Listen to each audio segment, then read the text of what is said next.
SAW dengan mengucapkan Allahumma salli ala Muhammad wa ala alihi wa sahbihi wasallam. Kita sudah berada di awal-awal bulan Safar. Dahulu jahiliyah mengatakan bulan Safar ini adalah bulan yang tidak beruntung, bulan yang tidak baik. Tapi Rasulullah SAW memberikan contoh bahwasanya tidak ada hari yang buruk, tidak ada bulan yang buruk. Maka di hari apapun, di bulan apapun, kita bisa meningkatkan keimanan dan ketakwaan dari Allah Subhanahu wa taala. Rasulullah SAW ketika selesai berwudu di pagi harinya, beliau sering membaca doa agar wajah beliau bercahaya, seluruh anggota tubuh beliau bercahaya. Maka doanya sering kita ulang-ulang, Allahumma ja'alli fi qalbi nura wa fi lisani nura.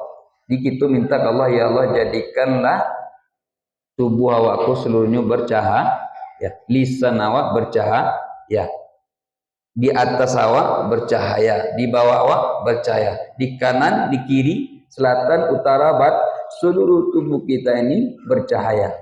Allahumma ja'al fi qalbi nura wa fi lisani nura waj'al fi sam'i nura waj'al fi basari nura waj'al min khalfi nura wa min imami nura waj'al min fawqi nura wa min tahti nura Allahumma a'tini nura. Dan jadikanlah seluruh dalam diri kita ini adalah cahaya.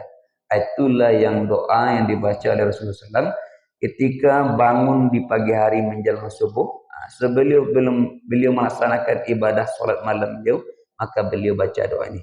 Maka seluruh tubuh kita berharap bercahaya. Kalau seluruh tubuh kita bercahaya, maka seluruh orang yang memandang kita pun nyaman karena bercahaya. Jadi keutamaan sahabat Abu Bakar As-Siddiq ini, Umar bin Khattab pernah ingin bersaing dengan Abu Bakar. Kenapa Abu Bakar ini selalu yang terdepan? Maka pernah sekali Umar bin Khattab ini mengumpulkan sebagian hartanya karena ingin mengungguli sahabat Abu Bakar As-Siddiq. Karena setiap apapun kebaikan-kebaikan yang dilakukan oleh sahabat, maka Abu Bakarlah yang terdepan. Maka Umar pun ingin mengunggulinya. Maka dikumpulkan sebagian hartanya. Ternyata apa yang dilakukan oleh Abu Bakar? Abu Bakar menyumbangkan seluruh hartanya. Ketika ditanya oleh Rasulullah, apa yang kau tinggalkan kepada keluargamu? Aku meninggalkan Allah dan Rasulnya. Maka sejak hari itu Umar mengatakan, aku tidak akan pernah bisa mengungguli Abu Bakar As-Siddiq. Abu Bakar As-Siddiq ini dari kecil tidak pernah menyembah berhala. Pernah diajak oleh ayahnya ketika kecil di hadapan para berhala, maka ditinggalkan Abu Bakar. Apa yang dilakukan oleh Abu Bakar di dalam ruangan itu? Pertama kali yang dilakukan Abu Bakar itu adalah melempar seluruh berhala itu. Dilempar seluruh berhala, lalu dibuka pakaiannya, dan ditinggalkannya adalah pakaian dalamnya. Maka dia cemooh berhala itu. Maka berhala itu tidak bisa melakukan apa-apa. Semenjak itu Abu Bakar mengatakan berarti kalian tidak ada gunanya. Maka sahabat yang tidak pernah menyembah berhala, yang tidak pernah sujud berhala, sahabat yang dewasa adalah Abu Bakar As-Siddiq. Abu Bakar As-Siddiq ini bukan dari ayah kakeknya orang kaya. Kalau Umar bin Khattab itu keturunannya, ayahnya Khattab sudah menjadi pengusaha yang sukses. Ketika Umar akan berdagang akan dimodali oleh ayahnya. Tapi dari golongan keluarga Abu Bakar tidak ada yang pernah berhasil. Tidak ada pernah yang menjadi orang besar. Maka suku di Abu Bakar itu semenjak Abu Bakar berdagang, sejak itulah suku Abu Bakar itu menjadi besar.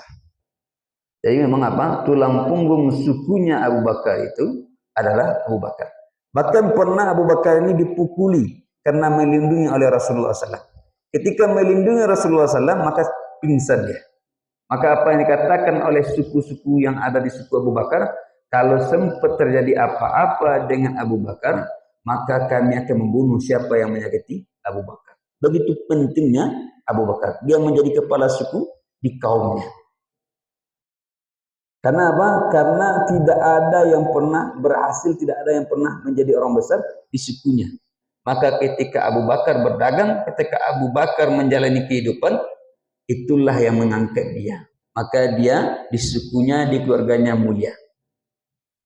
Tapi dia merupakan sahabat Rasulullah SAW yang tidak pernah menyembah berhala dari kecil. Dan dia selalu berteman dengan Rasulullah SAW. Dari kecil beliau berteman dengan Rasulullah SAW. Karena jarak umur beliau hanya 2 tahun. Abu Bakar lebih muda daripada Rasulullah SAW 2 tahun. Jadi memang tidak ada manusia yang terbaik di Makkah ketika itu selain Rasulullah SAW. Setelah Rasulullah SAW adalah Abu Bakar. Maka tak kala ada yang mengatakan Rasulullah SAW telah menerima wahyu, maka orang yang paling pertama laki-laki dewasa beriman adalah Abu Bakar. Ketika sampai dakwah itu, maka dia yang pertama kali orang yang berdakwah. Maka banyak para sahabat yang masuk Islam di tangan beliau, termasuk Utsman bin Affan, termasuk Abdurrahman bin Auf, orang-orang kaya. Bahkan seluruh harta beliau habis untuk menebus seluruh budak-budak. Ada budak-budak yang beliau bebaskan, Khabbab bin Arad. Ulama pertamanya sahabat yang mengajarkan Al-Quran pertama di zaman sahabat, dan juga Bilal bin Abi Rabah. Jadi Abu Bakar ini memiliki kemuliaan di sisi Rasulullah SAW, bahkan sahabat yang paling dekat. Maka kalau beliau wafat, Rasulullah SAW wafat, maka tidak ada yang berdebat. Ketika ditunjuk Abu Bakar menjadi khalifah, tidak ada satupun yang berdebat. Karena manusia yang paling sering, yang paling dekat dengan Rasulullah SAW adalah Abu Bakar. Yang menemani beliau ketika hijrah adalah Abu Bakar. Bahkan ketika hijrah ke Madinah, beliau yang pertama kali masuk ke dalam gua. Beliau pastikan gua itu aman. Seluruh lubang-lubang di gua itu beliau tutup dengan kain-kain yang beliau bawa. Tapi ada satu lubang yang tidak bisa beliau tutupi. Maka beliau tutupi dengan kaki beliau. Bahkan dipantak oleh ular yang berbisa. Itulah yang membuat beliau menangis. Tapi beliau tidak membangunkan Rasulullah SAW. Karena Rasulullah SAW tertidur di paha beliau. Tapi air mata Abu Bakar lah yang membangunkan Rasulullah SAW. Karena tidak tertahan sakit, maka air mata yang jatuh. Maka ketika Rasulullah SAW melihat, apa yang kau lakukan Abu Bakar? Aku disengat oleh hewan berbisa. Maka diusap oleh Rasulullah SAW, maka sembuh sekali. Jadi Abu Bakar ini adalah orang yang terdekat dengan Rasulullah SAW. Di saat orang lain meragukan beliau, bahkan seluruh sahabat pun ragu dengan peristiwa Isra dan Mi'raj. Abu Jahal dan rekan-rekannya mengatakan Muhammad itu sudah gila. Maka seluruh sahabat terpengaruh. Terpengaruh seluruh sahabat. Satu-satunya sahabat yang tertinggal adalah Abu Bakar. Maka apa yang katakan Abu Jahal? Kalau Abu Bakar terpengaruh, maka hilanglah agama Islam ini. Seluruh sahabat ragu. Laika mungkin Isra dan Mi'raj itu hanya dalam satu malam. Bahkan menembus langit ketujuh. Bahkan berjumpa dengan Allah. Padahal tadi malam, setelah maghrib nampak ada waktu. Tapi dia sudah salat subuh, nyolah pulang dari situ katanya. Maka seluruh sahabat meragukan itu.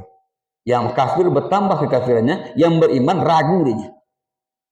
Maka Abu Jahal mengatakan satu-satunya orang yang tersisa adalah Abu Bakar. Kalau Abu Bakar berhasil kita yakinkan, maka Islam ini akan habis. Maka ketika dijumpai oleh orang-orang kafir Quraisy, Abu Bakar, wahai Abu Bakar, sudahkah engkau mendengar berita dari sahabatmu? Sahabatmu yang gila itu mengatakan begini. Apa yang dikatakan oleh Abu Bakar dan disaksikan oleh para sahabat yang lainnya? Dahulu ketika wahyu pertama kali turun dari langit ke bumi, saya percaya. Lalu sekarang bila pergi ke langit, mana mungkin saya tidak percaya.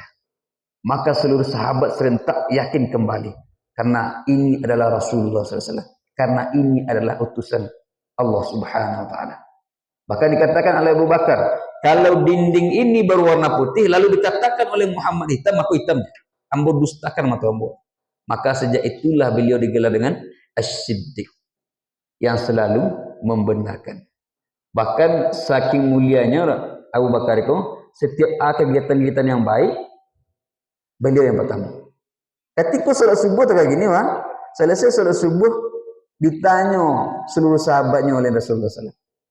Siapa di antara kalian yang mencari orang sakit? Gitu. Seluruh sahabat terdiam. Kecewa Umar bin Khattab, siapa yang pagi-pagi kala mencari orang sakit? Ya Rasulullah SAW. Maka yang pertama kali mengatakan saya, Rasulullah kata Abu Bakar Siddiq. Sebab menjalang ambo ke masjid, ambo singgah kepada tetangga-tetangga yang sakit. Lalu siapa yang memberi makan orang miskin hari ini pada subuh, salat subuh. Maka yang pertama kali mengangkat tangan adalah Abu Bakar. Lalu siapa yang berpuasa hari ini? Kami tidak pernah sahur tadi Rasulullah. Maka yang pertama kali mengatakan adalah Abu Bakar. Maka Umar mengatakan, ambo tidak akan pernah bisa bersaing dengan Abu Bakar As-Siddiq. Karena sesuatu yang baik-baik, keutamaan yang baik telah terkumpul dalam diri Abu Bakar As-Siddiq. Nah, mudah-mudahan itu bisa menteladani beliau. Karena keyakinan beliau. Ketika beliau dipukul pingsan, sakit, ketika tersadar apa yang tanya pertama? Keadaan Rasulullah. Maka berang ibu Abu Bakar. Engkau masih mengingat Muhammad? Kece Abu Bakar, ambo dah nyaman doh. Tak sana tiang boroh. Kalau ambo dah dapat kabar. Aku dicari sahabat-sahabat yang lain, memastikan yang lain. Rasulullah sahabat. Rasul mengatakan Rasulullah SAW itu baik-baik saja. Maka Abu Bakar, ambo tak percaya sampai ambo mencari dengan mata ambo sendiri katanya. Aku dipopohnya.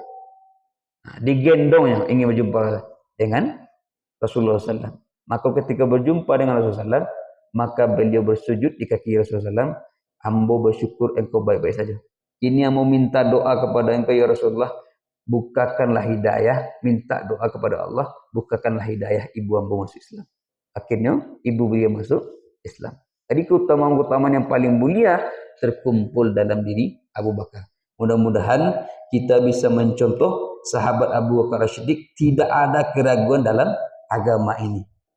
Bahkan ulama mengatakan kalau ada satu sahabat, jumlah sahabat ketika Rasulullah wafat itu adalah 124.000. Ragu sia dengan satu sahabat, maka dipertanyakan keimanan awak. 124.000 sahabat, maka wajib kita meyakini seluruh sahabat. Pendapat sahabat dalam kalangan hadis, tidak ada yang boleh diganggu-gugat. Kalau sahabat yang mengatakan, maka itu pasti benar. Baru setelah itu baru tabi'in. Tapi tabi'in memakai fatwa dari para sahabat. Maka dalam kalangan hadis tidak ada boleh meragukan, satu sahabat saja tidak boleh ragukan. Begitulah keagungan para sahabat radhiyallahu anhum wa radu'an. Allah ridho dengan seluruh para sahabat dan seluruh para sahabat pun ridho dengan Allah. Maka kita teladani sahabat-sahabat Nabi Muhammad SAW. Tak boleh kita ragukan walaupun sedikit. Ini itu yang dapat kami sampaikan. Subhanakallah bihamdika asyhadu an la ilaha illa anta astaghfiruka wa atubu ilaik. Billahi taufiq hidayah. Assalamualaikum warahmatullahi wabarakatuh.